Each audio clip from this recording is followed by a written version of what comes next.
And hello, everyone. Welcome to Finding Rachel. I'm your host, Greg Elmer, and I'm also the director of the forthcoming, I'm hoping, documentary film entitled The TV Show. Okay, so what's my goal here? What's the goal of this podcast? I guess there are multiple reasons why I started this podcast.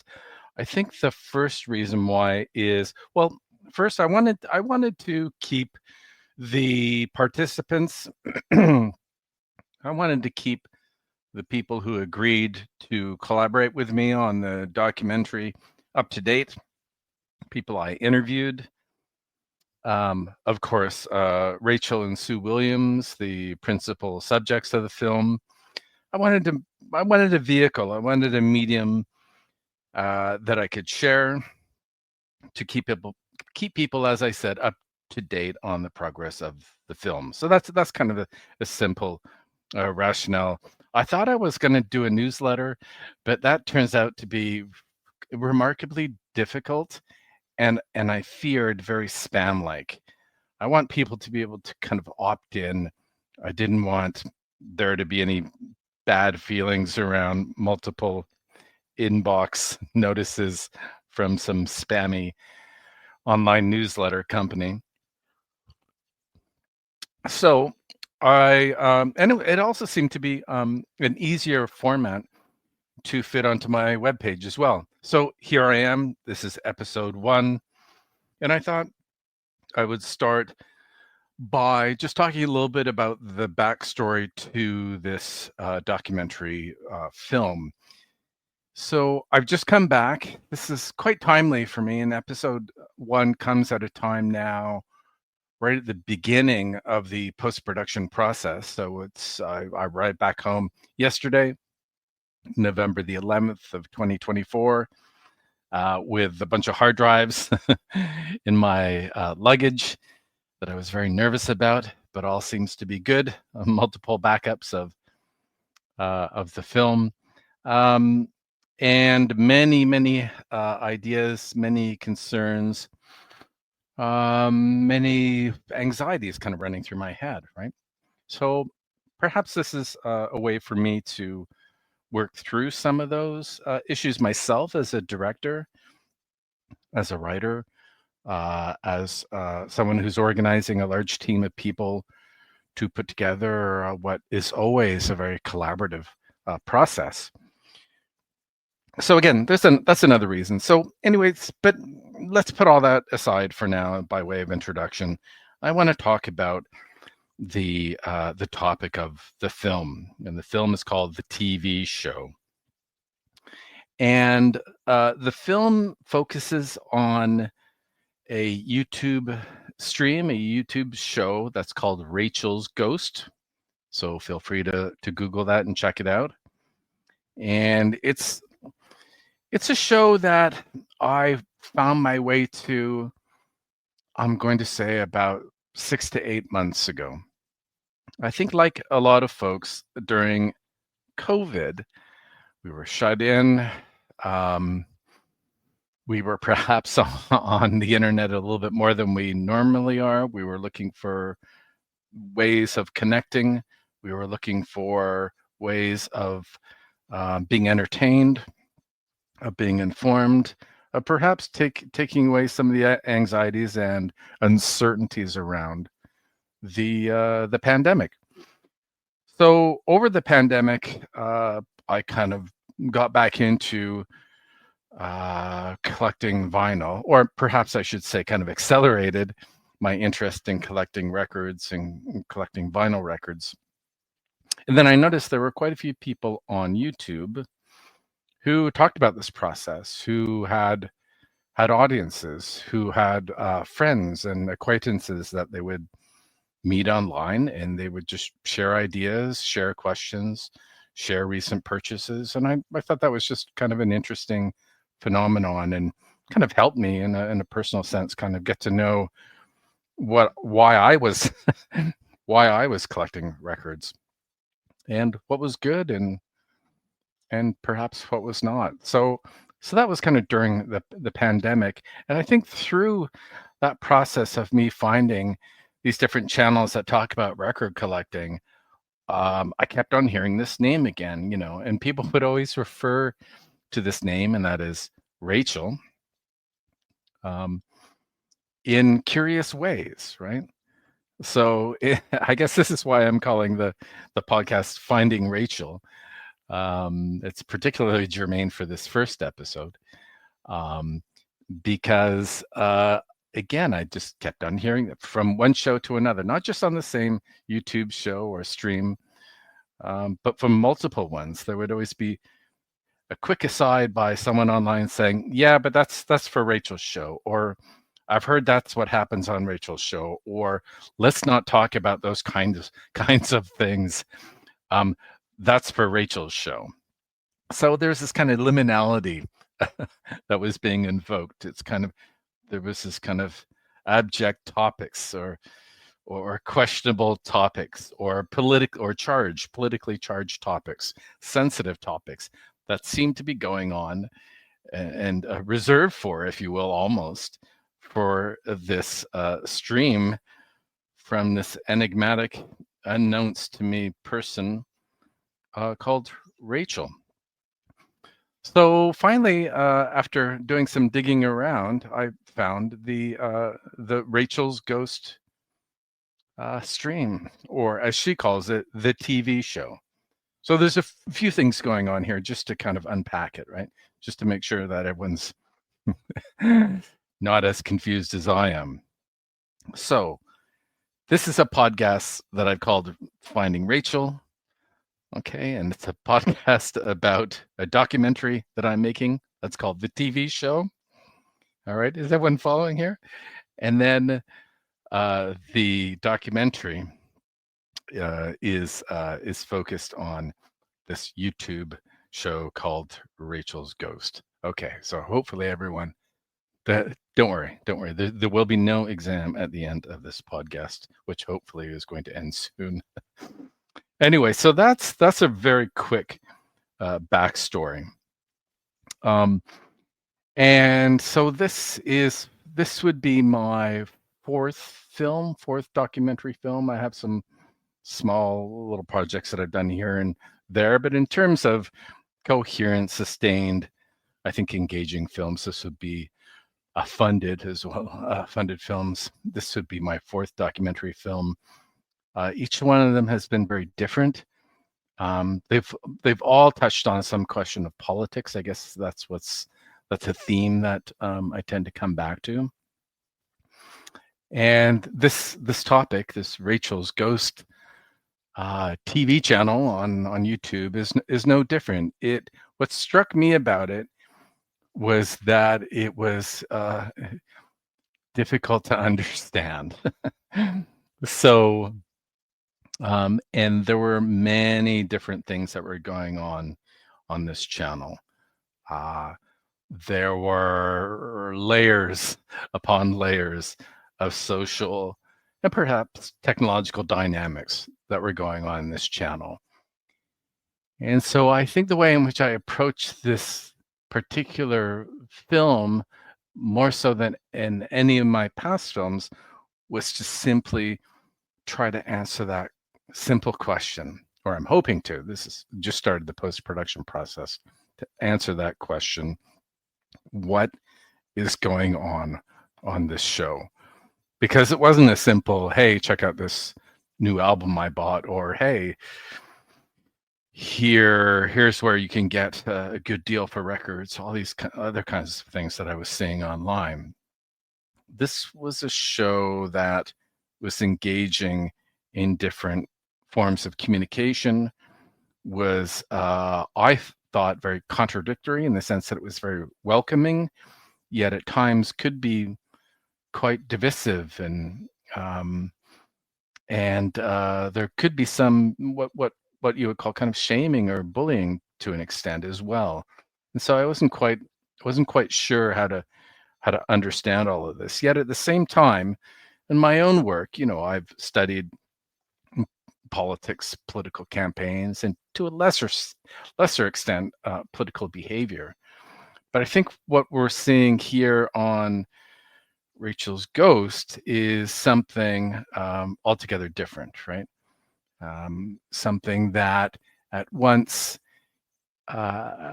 includes, or shall we say, at one end is a medium, is a program that brings people together, that offers a sense of community. In fact, the show largely draws upon people like myself initially, who are interested in vinyl collecting, and so, or in the short form, the acronym is VC, which means Vinyl Community. So that's so one pole, one extreme almost. You have a YouTube stream that's about getting your pals together, right, and meeting new people online. Finding out commonalities, sharing commonalities, as I was suggesting before during COVID, finding a way to connect, meaningfully connect with other people, human contact, human communication, friendship, all those kinds of things are, or have been, continue to be, as it's a stream that continues, of course, on display on Rachel's Ghost. So that was compelling. That I understood, that I recognized. Yet, what I didn't understand as much was the opposite pole, if I can put it in those terms. I think the show is more of an onion that's got many layers to it, but let's just kind of use these kind of polarization terms for now, and then maybe in episodes to come, I can kind of unpack some of those, problematize that model. Okay, and so on the other pole, you have a stream that is politically charged. It's partisan, as I suggested before. It can be insults can fly, feelings can be hurt. People have regrets. There are apologies. There's profanity. People leave the stream. People say horrible things. People say hateful things. And so that's another element of the show. It's not the entirety of the show at all, of course, but there is this tension, right? And I think maybe that is the show, is the tension between the community side, right? The connectivity, the friendship side, where people come together that have some affinity and interest in others on the show. Yet at the same time, there's drama, there's conflict. There is there, as I said before, there's kind of hurt feelings, right? So it's not for anyone, and in fact, the host Rachel goes to great pains to say this show is not easy. It can be a rough and tumble, and particularly for new people, right? So I'm trying. So for people who come onto this show, they're often dragged through the mud. There's other words for it, right? I think to a degree there's a certain kind of hazing process. People are kind of not trolled. What's the word? They're tested out, right? And so for the people who've been there for a while, it's kind of, well, this is humorous. This is a game. But I think at the same time, there's a recognition that there's a line, and sometimes it's crossed, right? And again, it's that line, it's that tension, again, from both sides of the equation. Are we friends? Are we not friends? Do I despise you? Do I not like you? Do I never want to see you on the stream again? I think that's, to a degree, is, and it's odd to say, kind of the appeal of the show, right? So that's one of the dynamics that right from the outset kind of perplexed me and took me a little while to figure out, and also to see how others who went on the show, right? Because there's a panel of people that join the host on the show, and you can see that dynamic played out over and over and over, is particularly, again, well, not just new people, but also people who are regulars on the show, kind of reiterate um, their philosophy, if you will. That's a bit of a charged term about the comedy of the show, or the, as Rachel put it a few times, the nonsensical nature of the show. Um, so it's a compelling space, but it's one that I find I'm still to this day, I think, not convinced by. I have concerns about it. I think a lot of people on the show have concerns. Yet at the same time, a lot of people on the show, myself, and also myself as someone who watches from the outside and is making a film about the show, there is something intriguing about it. Now, defining what that intrigue is is again going to be a longer term agenda process, if you will. So that's just a few introductory remarks about what I'll be talking about here on Finding Rachel. I'll probably talk a little bit about the complexities and difficulties in funding and just putting together the film. As I said, we've finished filming. I've got everything in the can, so to speak, all the footage in the can, and I'll be moving quickly to try to put together a short trailer or teaser so that I can promote the film and hopefully get some support for the film so that ultimately the film will get an audience.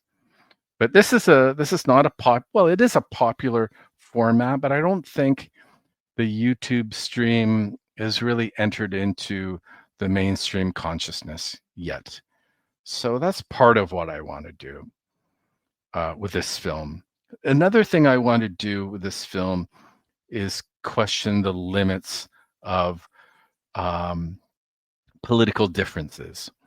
And so this is kind of the second major theme that I'm seeing in a lot of the interviews that I've done for the film, and that is we have a host, Rachel, who is very clear about their support for the MAGA movement for Trump, not just in the days, but the weeks and the months ahead of the recent general election and re-election of Donald Trump. But this is not as they say, an echo chamber, right? This is a community. This is a medium where you have people from across the political spectrum come together and sure, talk about music, talk about any number of topics every day. Yet the issue of the election, the issue of partisan politics, the issue of Trump and MAGA politics is a constant on the show. And it's a constant, of course, as you would expect, source of consternation, source of debate, reason for shouting, reason for bad behavior, reason for people leaving the show. Yet it, at the same time, so I guess I'm curious about those dynamics, right? Because we live in a world now that people say is increasingly polarized. People don't talk to each other. People don't respect each other. People can't even understand each other's political values and reasons for voting this way, voting that way, holding these particular opinions of political candidates, political projects, political parties, and so forth. So I think it's particularly germane today. And as we go forward, to ask the question about what are the ways in which these sharp, and they are sharp, these sharp political differences are aired, are not aired, are censored perhaps, are spoken, not spoken, unspoken, how they become fodder for very difficult exchanges. And so I think this is what happens on Rachel's Ghosts on this YouTube channel, is you have people who have very strong political allegiances, who can insult each other quite a bit, can voice their complete disgust with other people, other people's opinions and values and political values on the show, yet they always seem to come back to the show. And so is this, again, not to overstate it, what's the significance of this particular community, of this particular program, of this particular airing of political differences? So that's a theme that I'll be coming back to over the course of the editing of the film, and as I raise some other issues here on the podcast, Finding Rachel. So if you like the content that you're hearing so far, if you've gone to Rachel's Ghost YouTube show, and you're interested in knowing the direction that this film is going in and the progress that I'll be making over the next number of months into 2025, then please come back, please subscribe, give me a thumbs up, do some jumping jacks, whatever you do. Yeah, that's it for today. Stay tuned for second episode coming soon. Take care, everyone.